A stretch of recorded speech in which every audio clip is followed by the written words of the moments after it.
they keep dissing Big Ben, and they're daring him to say something back. So if the Steelers keep Big Ben this year, he's a $41 million cap hit. He's worth less than half of that, in my opinion. If they release him, it's $22 million cap hit, dead money cap hit. To which I would say, so what? For 1 year, go get Sam Darnold. You're not paying Sam Darnold anything. The key is, what are you paying the position? If you bring in Sam Darnold with the dead money from Ben, it's $30 million. That's under market value, right? So the thing about Big Ben, and it's really heightened because of Tom Brady's greatness in tape study. There's a story that came out that Brady basically, the night before the Super Bowl, is sending all his receivers, tight ends, and backs tape at midnight. And he has been known. We saw Tom versus Time. Tom is a tape addict. And there's a handful of guys in the league. I think Tom's more addicted than most, but he's an addict. The not so secret in Pittsburgh is Ben doesn't like tape study. He doesn't really tape study. That's why the Steelers have the most remedial, simplest pre-snap audibles in the game. It's like high school football. And so Pittsburgh has a new offensive coordinator and a new quarterback coach. And both of them want to make the offense more sophisticated, more multiple sets, more motions. And Ben really isn't into that smart football thing. And so Ben, like Brett Favre at the end of his career, like, this is who I am. Love me or hate me, this is who I am. And that was adorable in the 80s and 90s, but it's 2021. And you just can't get away with being old, slow, inaccurate, and not studying tape. There are guys who are just talented, Favre and Big Ben. But the minute they're out of their prime, their usefulness in the locker room drops significantly. And then there are guys you'll just keep around forever. Udonis Haslem still plays for the Miami Heat. He's a culture setter. Drew Brees, workaholic grinder, culture setter. He was past his prime 4 years ago. Larry Fitzgerald, you just keep him in the room. He's an example. He's a mentor. He's smart. He offers wisdom. He's a grinder. And then there are other athletes, the majority of them, once they're out of the prime, get them out of the building. They're not guys, they're just talented. Favre had a lot of this. Ben's got a lot of this. So what the Steelers are basically doing now is they're playing chicken with him.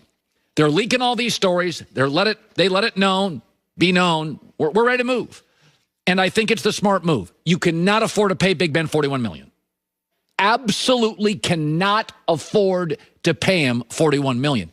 You can afford $22 million of dead cap money if you go get a Sam Darnold for a year. And by the way, this should not be undersold.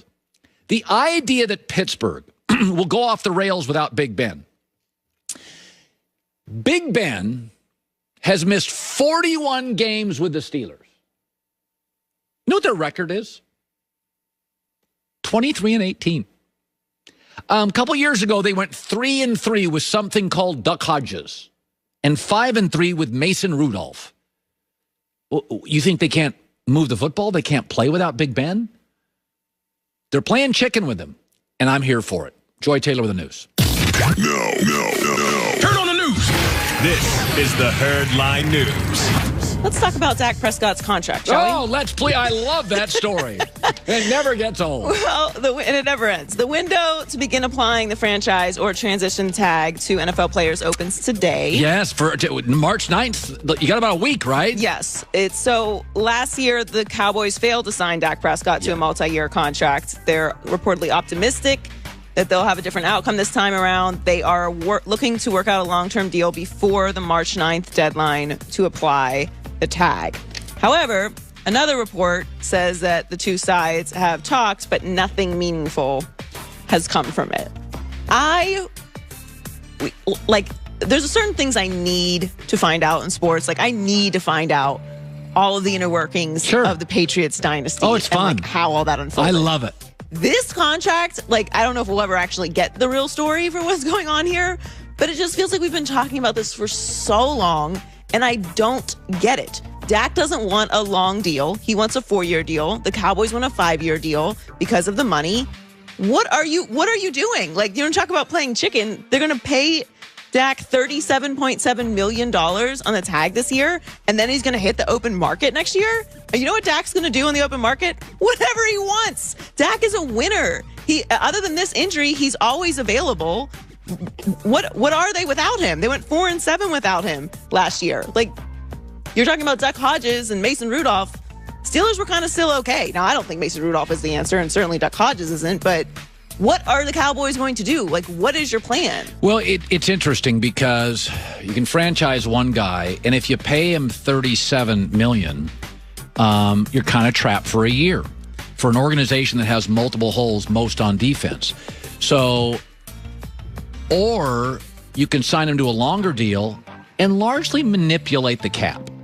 And so I think Dallas has two plays here. If you sign him to a long-term deal, the number comes down, you can manipulate it. Right. I mean, the bottom line, if you draft well, you're fine at $32 million with a quarterback. You really are. You got to hit your draft picks. But the Rams, by the way, pay a lot of stars, a lot of money, but they've hit on almost every draft pick of note. So if the Cowboys trust their scouting department, then you sign Dak long-term. The biggest issue with this organization, and this $32 million would not be nearly as big a deal, but you're paying DeMarcus Lawrence, a solid player, huge money, and Amari Cooper, a good receiver, great money. So Dallas can worry about Dak, but the bigger issue here is you are overpaying multiple players, top 5 in the league, and they're probably top 20 players. So they're a little jammed up, and Dak's paying the price for it. And you also prioritize signing your running back over the quarterback. I never liked that. I didn't like it. Pro Football Focus has Prescott ranked as the #1 overall free agent. Well, so if he hits the open market, he's going to have his choice of where he wants to go. So Sam Darnold's future in New York is uncertain. I know. And he probably won't have an answer anytime soon. The Jets have the second pick in the draft, as we know, and they will reportedly evaluate all the top quarterback prospects before making a decision. And those evaluations include the player's pro day workouts, individual interviews, and so it will likely be closer to the draft before the Jets know what they're going to do with Darnold. Well, they were out of the playoffs by September 15th, so can't they look at that film? I mean, haven't they evaluated Darnold and Trevor Lawrence? Well, Don't you have film on him? I think they're not going to get Trevor Lawrence, but I think they are maybe considering throwing that film out since Adam Gase was at the helm. Okay, well, Justin Fields played his last game a month ago. You haven't sat down and what are you guys doing? I think they want to interview. I think they want to go through the interviews. Oh God, that's going to do it. Really, I'm going to sit down. I'm like, I hate his tape. You know, I found him charming. Watch his tape. Interview. What is that? What is it? I can fool anybody at an interview. I don't know. I think it matters. I think if you're making a decision of this magnitude, there's no need to rush.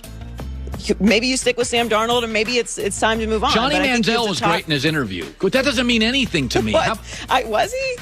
I think they just wanted to go with Johnny Come Manziel. on, Jets. You have Darnold tape, Fields tape.